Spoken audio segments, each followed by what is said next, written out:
Manoj home কিটচেনলৈ সকলোকে স্বাগতম জনাইছোঁ। আজি এটা মাটিমাহৰ এটা ৰেচিপি লৈ আহিছোঁ আৰু এই মাটিমাহৰ আজি ৰেচিপিটো মই অলপ বেলেগকৈ বনাইছোঁ আৰু ইমান টেষ্টি হয়, ৰেষ্টুৰেণ্টৰ মানে মাটিমাহৰ তৰকাৰীও পাত্তা নাপাব।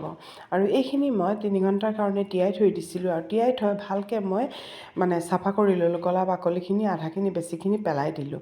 আৰু এতিয়া মই কুকাৰ এটাত ট্ৰান্সফাৰ কৰিম আৰু অলপ অলপ বাকলি থাকিব দিছোঁ, কাৰণ যিহেতু একেবাৰে বগা কৰি ল'লেও আকৌ দালিটো খাবলৈ ভাল নালাগিব। আৰু মই অলপ পানী দি দিছোঁ, দি পেলাই এইটো মই কুকাৰত অলপ চিটি মৰাই ল'ম আৰু কুকাৰতে সিজাম মই। আৰু এইটো আৰু বহুত ধৰণে বনাব পাৰি, কেতিয়াবা যদি আমি ভাজি কৰিও বনাব পাৰি।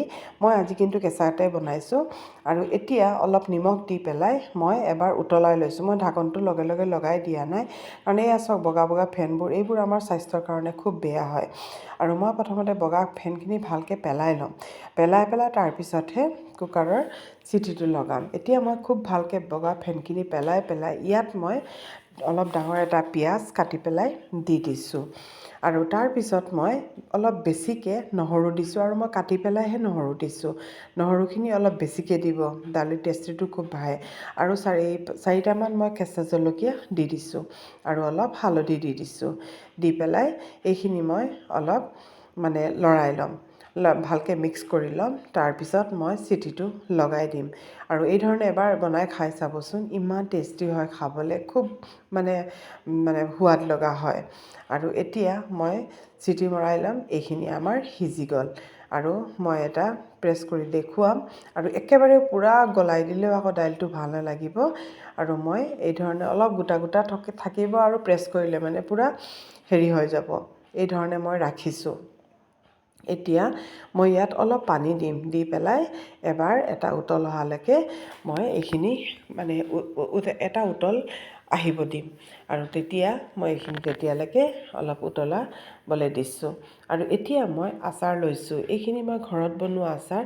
ডাঙৰ জলকীয়া নহয়, এনেই মিডিয়াম আমি কেঁচা জলকীয়া যিটো খাওঁ, তাত ৰঙা জলকীয়াটো লৈ পেলাই মই কি কৰিছিলোঁ, তাৰ ভিতৰতে মছলা সুমুৱাই পেলাই মই আচাৰ দিছিলোঁ, যি ধৰণে আমি ডাঙৰ জলকীয়াৰ আচাৰ দিওঁ সেই ধৰণে। আৰু এই মই জলকীয়া 3টামান লৈ লৈছোঁ, আচাৰৰ জলকীয়া 3টামান লৈ লৈছোঁ। আৰু এতিয়া এইখিনি মই মানে দাইলতে ব্যৱহাৰ কৰিম, মই কিদৰে ব্যৱহাৰ কৰিম আপোনালোকে এবাৰ চাব।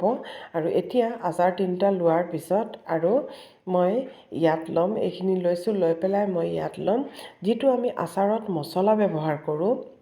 এইটো সকলোৱে জানে যে আচাৰত আমি কি মছলা, জিৰা, ধনিয়া, সৰিয়হ, এয়া আজৱাইন, এইখিনি মই আচাৰৰ মছলা মোৰ পিছা আছিলে, আৰু এইখিনি দি মই তৰকা দিম। আৰু এতিয়া দাইলখিনি চব উতলি গ'ল। এতিয়া মই কেৰাহীখন পাতি পেলাই অলপ মই মিঠাতেল দি দিছোঁ, দি পেলাই এইখিনি অলপ গৰম হ'বলৈ দিম। তাৰপিছত মই জনিগুটি কেইটামান দি দিছোঁ, কাৰণ যিহেতু মাটিমাহটো কিছুমানৰ অলপ গেছৰ প্ৰব্লেম হয়, সেইকাৰণে জনিগুটি কেইটামান মই ইয়াত দি দিছোঁ, আৰু জিৰা কেইটামান দি দিছোঁ। দি পেলাই এতিয়া মই ইয়াত এই যে আচাৰখিনি উলিয়াই থৈছিলোঁ, আচাৰখিনি মই তেলতে দি দিছোঁ। আৰু আমাৰ পিঁয়াজ চব দিয়াই আছে, তেলত দি থৈছোঁ। আৰু এতিয়া যিখিনি আচাৰৰ মছলা আছিলে, সেই মছলাখিনিও মই তেলত দি দিছোঁ। আৰু ইয়াত মই অলপ ৰঙা জলকীয়া দিছোঁ, ৰঙা জলকীয়াৰ পাউডাৰ দিছোঁ, কাৰণ দাইলটো মানে দেখিবলৈ অলপ ধুনীয়া হ'ব, সেইকাৰণে তেলতে এইখিনি গোটেইখিনি দি দিছোঁ। দিয়াৰ পিছত এই দাইলটো মই এতিয়া তৰকা মাৰিম। আৰু চাবচোন ইমান ধুনীয়া হয় কালাৰটো, আৰু দাইলটো খাবলৈও কিন্তু ইমান যে টেষ্টি হৈছে নহয়, এটা আচাৰৰ ফ্লেভাৰ আহিছে, বহুতে টেষ্টি হৈছে খাবলৈ। আপোনালোকে এবাৰ বনাই চাবচোন, ইমান ভাল হয়। আৰু যদি জলকীয়া নাথাকে, তেতিয়াহ'লে আপোনালোকে বেলেগ কিবা আচাৰ ব্যৱহাৰ কৰি পেলাই ইয়াত দিব পাৰে। আৰু এয়া চাওক কিমান ধুনীয়া হৈছে, কালাৰটো কিমান ভাল আহিছে। আৰু এতিয়া এটা উতল অহাৰ পিছত মই এইখিনি নমাই ল'ম। এইখিনি আমাৰ উতল আহি গ'ল, আৰু অহাৰ পিছত মই গেছটো বন্ধ কৰি দিলোঁ। চাওকচোন দাইলৰ কালাৰটো কিমান ভাল আহিছে।